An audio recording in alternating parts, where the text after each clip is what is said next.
হাসিনা ও কামালের মৃত্যুদণ্ডে পূর্ণাঙ্গ রায় প্রকাশ, ফেরত চেয়ে দেয়া চিঠির উত্তর দেয়নি ভারত, জানালেন পররাষ্ট্র উপদেষ্টা। সর্বোচ্চ প্রস্তুতি নিয়ে মাঠে নামছে আইনশৃঙ্খলা বাহিনী, জানালেন সিইসি। এসপি নিয়োগে বাদ পড়েনি মেধাবীরা, দাবি স্বরাষ্ট্র উপদেষ্টার। অগ্নিকাণ্ডে সব হারিয়ে চরম মানবিক বিপর্যয়ে করাইল বস্তির বাসিন্দারা, সহায়তার আশ্বাস সরকারের, সুষ্ঠু তদন্ত দাবি ফখরুলের। এবং অর্থনীতির সহ সব খাত ধ্বংস করেছিল আওয়ামী লীগ, মন্তব্য খসরুর।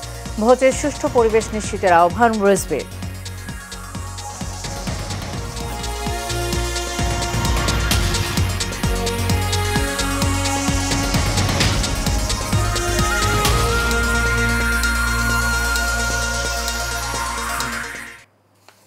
স্বাগত এশিয়ান নিউজের সাথে আছি সাবরিনা জিয়া। এতক্ষণ শুনছিলেন বিআরবি কেবল ইন্ডাস্ট্রিজ লিমিটেড সংবাদ শিরোনাম। এবার চলে যাব পুরো খবরে।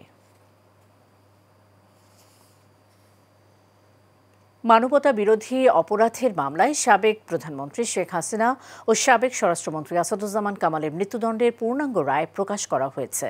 পূর্ণাঙ্গ রায়ের ঘোষণার ফলে আজকে থেকে আপিলের সময় গণনা শুরু হবে। নিয়ম অনুযায়ী পূর্ণাঙ্গ রায় ঘোষণার 30 দিনের মধ্যে আসামিদের আপিল করার সুযোগ রয়েছে। এর আগে জুলাই অভ্যুত্থান চলাকালে সংঘটিত মানবতা বিরোধী অপরাধের মামলায় গত 17 নভেম্বর শেখ হাসিনা ও আসাদুজ্জামান খান কামালকে মৃত্যুদণ্ড দিয়েছেন আন্তর্জাতিক অপরাধ ট্রাইব্যুনাল। এদিকে মানবতা বিরোধী অপরাধের মামলায় শেখ হাসিনার মৃত্যুদণ্ডের রায়ের পর তাকে ফেরাতে ভারতকে পাঠানো চিঠির জবাব এখনও আসেনি বলে জানিয়েছেন পররাষ্ট্র উপদেষ্টা তৌহিদ হোসেন।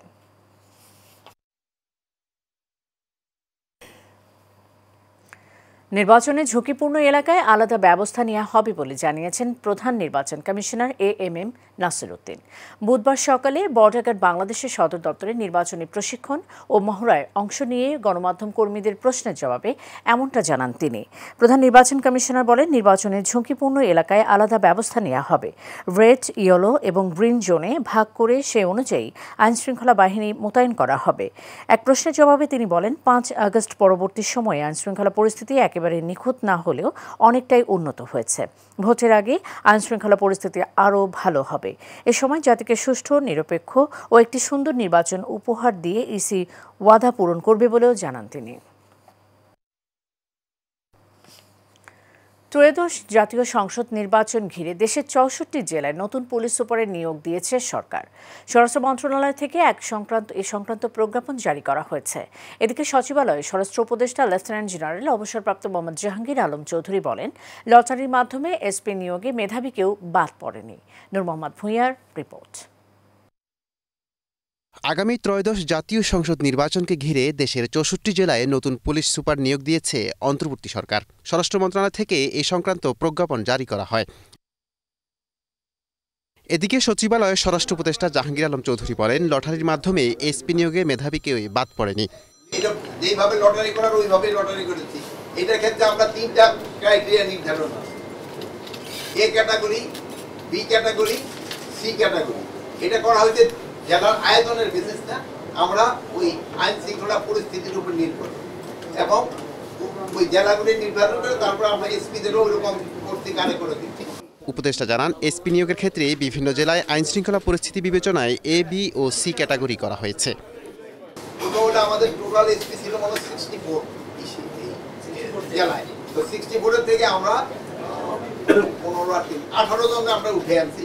18 জন থেকে আমরা নতুন জন দিচ্ছি, আর যারা পুরানো ছিল ওখানে তারপরে ওই লটারি করে 4টা যেই জেলায় যার কপাল আসছে ওই জেলায়। সড়কে চাঁদাবাজি ঠেকাতে সরকার কঠোর অবস্থানে যাচ্ছে বলেও জানান জাহাঙ্গীর আলম চৌধুরী। স্যার, সড়কে চাঁদাবাজিও তো বন্ধ করতে পারেননি স্যার, যে কারণে চাঁদাবাজি বন্ধ করতে পারবে না, অনেকটা কমে আনতে পারছি। পুরাটা তো এই কেন্দ্রের ব্যাপার আমরা চেষ্টা করে যাচ্ছি। এই ক্ষেত্রে আপনাকে সাহায্য সহযোগিতা দরকার।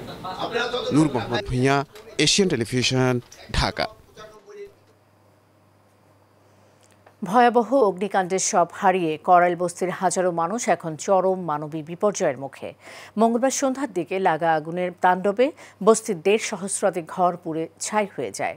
আর তাতে শীত ও ক্ষুধার জ্বালা নিয়ে খোলা আকাশের নিচে রাত কাটাতে বাধ্য হন শিশু ও বৃদ্ধসহ হাজারো মানুষ। ক্ষতিগ্রস্তদের সঙ্গে কথা বলে জানা যায়, একদিকে সব হারানোর বেদনা, অন্যদিকে শীত ও খাদ্যের অভাবে সবাই এখন বিপর্যস্ত। সাইফুল ইসলাম নয়নের রিপোর্ট, ক্যামেরায় ছিলেন আনসারুল ইসলাম। মঙ্গলবার বিকেল প্রায় ৫টায় একটি গ্যাস সিলিন্ডারের মাধ্যমে আগুনের সূত্রপাত হয় করাইল বস্তিতে। নিমেষেই পুড়ে ছাই হয় কয়েক শত পরিবার। সেখানে এখনো ধোঁয়া উঠছে। পোড়া ঘরে অবশিষ্ট আছে কিনা খুঁজছেন তারা। একদিকে সব হারানোর বেদনা, অন্যদিকে শীত ও খাদ্যের অভাব মিলিয়ে সবাই এখন অসহায়। কিচ্ছু নিয়ে বেরোতে পারি নাই, শুধু নিজের জীবনটা নিয়ে বেরোইছি, আর কিচ্ছু নিতে পারি নাই। এই যে গ্যাস সিলিন্ডারটা বাস্ট হয়েছে, বাস্ট হওয়ার পরে আগুন দাপ করে এই রুমে লাগে, এই রুমেতেই সরাইছে পুরাটা। আমার 6টা রুম, 3টা দোকান, মোর অনেক টাকা মালামাল নষ্ট হয়েছে। জ্বলার পরে আমার এই ছেলেটা মাদ্রাসাতে আইছে, মাদ্রাসায় দিতেও পারি নাই, এই ছেলের লয়ে টান্দা বাড়িছে, আমার ঘর টাকা পয়সা যা আছে সব লুট করে লয়ে গেছে। এখন পর্যন্ত তেমন কোনো সহযোগিতা না পেয়ে ক্ষোভ বস্তিবাসীর। তবে অন্যের সহযোগিতার উপরই ভরসা তাদের। বর্তমানে আমরা তো কিছুই নাই, মাথা বুঝা সাইজে নেই, কম্বল টম্বল কিছুই নাই। আমার এই কিছু সাহায্য মঞ্চ করলে খুব ভালো হইতাম করে, যে আমরা এই জায়গায় আবার তো বিছনা করে থাকতে পারতাম। একটু আগুনের ঝলকানিতেই নিঃস্ব হয়ে গেছে করাইলের কয়েক হাজার পরিবার। নতুন করে বেঁচে থাকার জন্য সরকারের পাশাপাশি সকলের সহযোগিতা কামনা করেন তারা। সাইফুল ইসলাম নয়ন, এশিয়ান টেলিভিশন, ঢাকা। রাজধানী করাইল বস্তিতে আগুনের ঘটনায় কেউ জড়িত থাকলে তাকে আইনের আওতায় আনার দাবি জানিয়েছেন বিএনপি মহাসচিব মির্জা ফখরুল ইসলাম আলমগীর।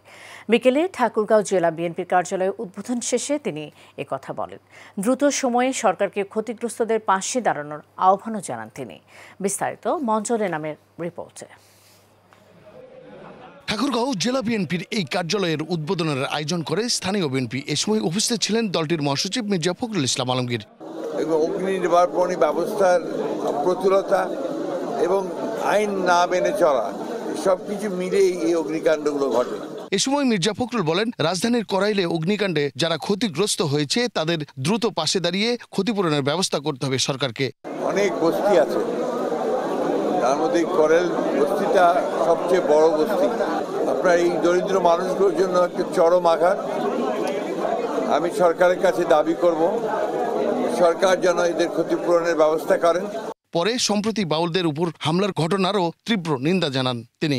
আমি মনে করি বাউলদের উপর হামলা এটা একটা ন্যাক্কারজনক ঘটনা, আমরা এর তীব্র নিন্দা জানাই। এটা ডেফিনেটলি বাংলাদেশের যে আবহমানের যে সংস্কৃতি, গ্রামীণ বাংলা সংস্কৃতি, আমাদের এই বাউল যারা, তারা বাংলাদেশের অর্থনীতিতে মাঠে ঘাটে প্রান্তরে এই বাউল গান গেয়ে বেড়ায়, তাদের উপরে হামলাটা এটা একটা উগ্র ধর্মান্ধদের হামলা বলে আমি মনে করি। হিংসা প্রতিহিংসার মতো পথ বেছে নেওয়া কারোর জন্য সঠিক নয় বলেও মনে করেন বিএনপির মহাসচিব মির্জা ফখরুল ইসলাম আলমগীর। এই ধরনের হিংসা প্রতিহিংসা আপনার পথ বেছে নেওয়া কারোর জন্যই শোভনীয় নয়। মন্ডলের নাম, এশিয়ান টেলিভিশন, ঢাকা। রাজধানী মহাখালী করাইল বস্তিতে ভয়াবহ অগ্নিকাণ্ডে বিপুল সংখ্যক ঘর পুড়ে বহু পরিবার নিঃস্ব হয়ে পড়ার ঘটনায় গভীর উদ্বেগ ও সমবেদনা জানিয়েছেন প্রধান উপদেষ্টা ডক্টর মোহাম্মদ ইউনূস। রাতে সংবাদ মাধ্যমে পাঠানো এক বিবৃতিতে প্রধান উপদেষ্টা অগ্নিকাণ্ডে আহতদের দ্রুত আরোগ্য কামনা করেন এবং ক্ষতিগ্রস্ত পরিবারগুলোর প্রতি আন্তরিক সমবেদনা জানান। এ সময় ডক্টর ইউনূস বলেন, করাইল বস্তির আগুনে যেসব পরিবার গৃহহীন হয়ে পড়েছেন তাদের দুঃখ কষ্ট সবার বেদনার। ক্ষতিগ্রস্তদের পুনর্বাসনে সরকার প্রয়োজনীয় সকল ধরনের সহায়তা নিশ্চিত করবে। পাশাপাশি অগ্নিকাণ্ডের কারণ অনুসন্ধান করে ভবিষ্যতে এ ধরনের দুর্ঘটনা রোধে কার্যকর ব্যবস্থা নিতে নির্দেশনা দেওয়া হয়েছে।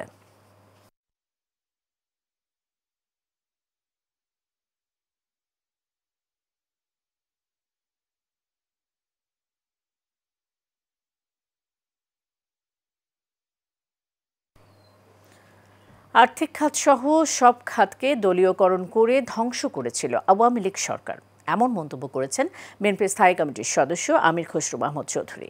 দুপুরে পপুলার লাইফ ইন্স্যুরেন্স কোম্পানি লিমিটেডের 25 বছর পূর্তি অনুষ্ঠানে এই মন্তব্য করেন তিনি।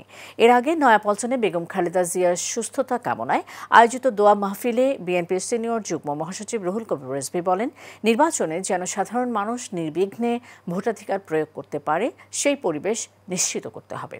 কাউসার আহমেদের রিপোর্টে বিস্তারিত। পপুলার লাইফ ইন্স্যুরেন্স কোম্পানি লিমিটেডের 25 বছর পূর্তি অনুষ্ঠানে প্রধান অতিথি হিসেবে উপস্থিত ছিলেন বিএনপির স্থায়ী কমিটির সদস্য আমির খসরু মাহমুদ চৌধুরী। নির্বাচিত সরকারের মাধ্যমে আপনার কোম্পানিগুলোতেও জবাবদিহিতা আনতে হবে। এ সময় আমির খসরু বলেন, বিএনপি ক্ষমতায় গেলে আর্থিক খাতে বড় ধরনের সংস্কার করা হবে। জানান, আগামীর বাংলাদেশ গড়তে হলে সব খাতে জবাবদিহিতা নিশ্চিত করতে হবে। একটা দেশের অর্থনৈতিক কর্মকাণ্ডে যেখানে সমস্ত দেশের আপনার উন্নয়ন জড়িত, অর্থনৈতিক উন্নয়ন জড়িত, সেখানে যদি আপনি দলীয় বিবেচনায় এসব কাজ করেন তাহলে সেই অর্থনীতি তো টিকে থাকতে পারে না, যেটা আজকে আমরা দেখতে পাচ্ছি। এই জন্য জবাবদিহিতা ফিরিয়ে আনতে হবে।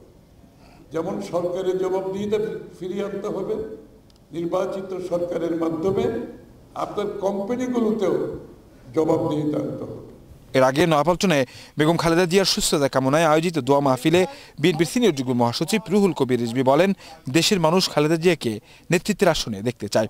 যারা চুরি করেছে, হরিলুট করেছে, কিন্তু এই জাতিকে এখন নিজের পায়ে দাঁড় করানোর জন্য যে মন্ত্রণা, সেই মন্ত্রণা আপনাকে দিয়ে এই দেশটাকে গড়ে তোলা উচিত ছিল। আজকে দেশে কেন বিনিয়োগ হচ্ছে না? আজকে মানুষ এখানে কেন বিদেশি এবং দেশি বিনিয়োগ হচ্ছে না, কলকারখানা হচ্ছে না? কর্মসংস্থান নাই, আর কর্মসংস্থান না হলে দারিদ্রতা দিনকে দিন বাড়বে। রিজভী বলেন, শেখ হাসিনা হরিলুট করে দেশটাকে অন্য একটি দেশের আজ্ঞাবহ করে রাখতে চেয়েছিলেন। বাংলাদেশকে তার সমস্ত শক্তি দুর্বল করে শেখ হাসিনা চেয়েছিলেন কোনো দেশের আজ্ঞাবাহী করার জন্য। কাউসার আহমেদ, এশিয়ান টেলিভিশন, ঢাকা। প্লট দুর্নীতির অভিযোগে ক্ষমতাচ্যুত সাবেক প্রধানমন্ত্রী শেখ হাসিনা, তার ছেলে সজীব ওয়াজেদ জয় ও মেয়ে সাইমা ওয়াজেদ পুতুল সহ 740 জনের বিরুদ্ধে দুদকে 3 মামলার রায় আগামীকাল। ঢাকার বিশেষ জজ আদালত 5-এর বিচারক মোহাম্মদ আবদুল্লাহ আল মামুন দুর্নীতি দমন কমিশনের পৃথক এই মামলায় রায় ঘোষণা করবেন।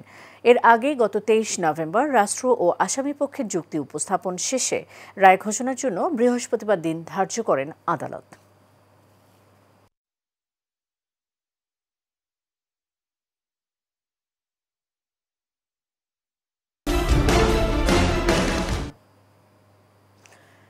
বিএনপির জাতীয় নির্বাহী কমিটির সদস্য ও সাবেক এমপি নাসির উদ্দিন বলেছেন, দিরাই সাল্লার মানুষের মুখে হাসি ফুটাতে চান। এবারের নির্বাচনে জীবনের শেষ নির্বাচন বলেও জানান তিনি। মঙ্গলবার বিকেলে সুনামগঞ্জের দিরাইয়ে উপজেলা ও পৌর বিএনপির আয়োজিত জনসভায় তিনি এসব কথা বলেন।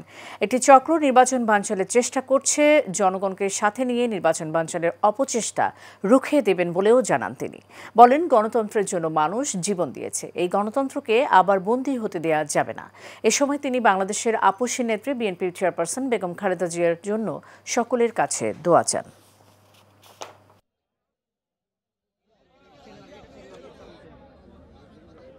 নাসির চৌধুরীকে কার্ডের জন্য লবিং করতে হয় না। কার্ড জানেন, তা জানেন, নাসির চৌধুরী বাংলাদেশের অন্যতম জনপ্রিয় নেতা। সুতরাং এই আসন বিএনপির জন্য নিশ্চিত করতে হলে নাসির চৌধুরীর মতো বীর মুক্তিযোদ্ধা, রাজাকারদের বিরুদ্ধে যিনি সারা জীবন সংগ্রাম করেছেন, সেই লড়াকু সৈনিককে বিজয়ী করতে হবে। শখ ছিল আমার, সেনারা দিরাই সেনারা মানুষের মুখে হাসি ফুটাবে। হাসি ফুটাতে পারি নাই, সে বাবু পারে নাই, আমিও চেষ্টা করে দেখেছি, পারিনি। সেই জন্য দিরাই সেনারা মানুষের মুখে হাসি ফুটানোর জন্য আরেকবার সংসদে যেতে চাই।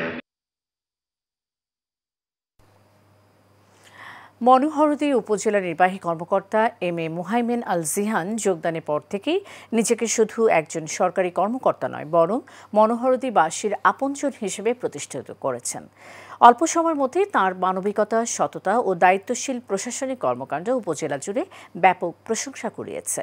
35তম বিসিএসএ প্রশাসন ক্যাডারের এই কর্মকর্তা দায়িত্ব গ্রহণের পর থেকে সামাজিক, মানবিক ও উন্নয়নমূলক কর্মকাণ্ডে এক অনন্য দৃষ্টান্ত স্থাপন করেছেন। অবৈধ বালু উত্তোলন বন্ধ, খাস জমি উদ্ধার, দখলদারিত্ব দমন, প্রশাসনিক অভিযান পরিচালনা, আইন শৃঙ্খলা রক্ষা ও স্বাস্থ্য সচেতনতা বৃদ্ধির মতো গুরুত্বপূর্ণ কর্মকাণ্ডে তিনি অগ্রণী ভূমিকা রেখে চলেছেন।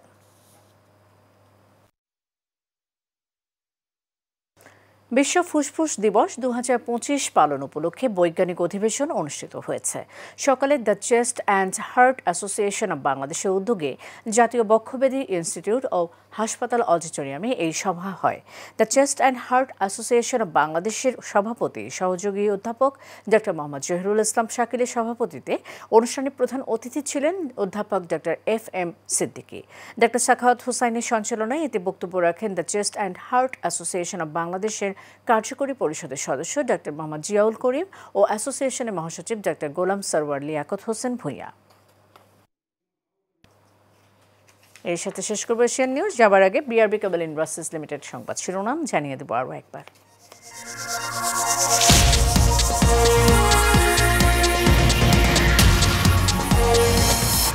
হাসিনা ও কামালের মৃত্যুদণ্ডের পূর্ণাঙ্গ রায় ঘোষণা, ফেরত চেয়ে রায় প্রকাশ, ফেরত চেয়ে দেয়া চিঠির উত্তর দেয়নি ভারত, জানালেন পররাষ্ট্র উপদেষ্টা। সর্বোচ্চ প্রস্তুতি নিয়ে মাঠে নামছে আইনশৃঙ্খলা বাহিনী, জানালেন CEC। SP নিয়োগে বাদ পড়েনি মেধাবীরা, দাবি স্বরাষ্ট্র উপদেষ্টার। অগ্নিকাণ্ডের সব হারিয়ে চরম মানবিক বিপর্যয়ে করাইল বস্তির বাসিন্দারা, সহায়তার আশ্বাস সরকারের, সুষ্ঠু তদন্ত দাবি ফখরুলের। এবং অর্থনীতি সহ সব খাত ধ্বংস করেছিল আওয়ামী লীগ, মন্তব্য খসরুর। ভোটের সুষ্ঠু পরিবেশ নিশ্চিতের আহ্বান রেজভির।